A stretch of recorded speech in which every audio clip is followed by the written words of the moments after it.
to this awful day. In all, 138 vehicles crashed into each other in 2 different accidents just a few minutes apart. More than 24 of those vehicles were semi-trucks. The worst of those collisions killed a 12-year-old girl on I-275 in Colerain Township.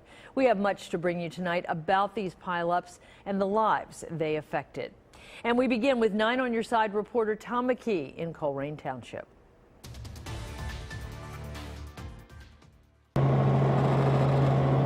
From the air, the chain reaction crash looked bad. 86 cars and trucks covering I-275's westbound lanes near Pippin Road. You ever seen anything like this before? No, and I don't ever want to see it again.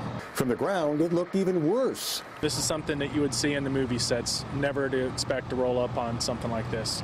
The chaos began just before noon when the weather turned ugly.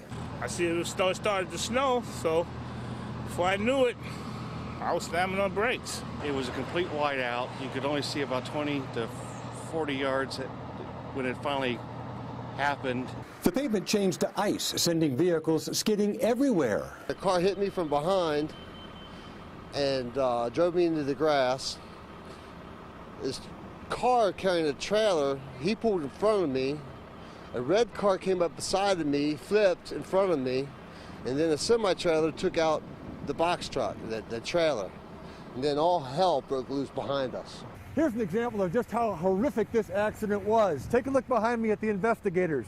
They're taking a look at a car that was underneath another car and underneath another truck as well.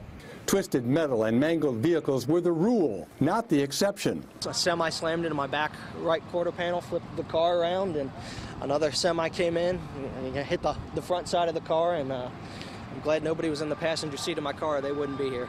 The lone fatality occurred when a 12-year-old girl got out of her car after it was struck. Apparently another vehicle ran into the cable that runs down the middle of the median, snapping the cable.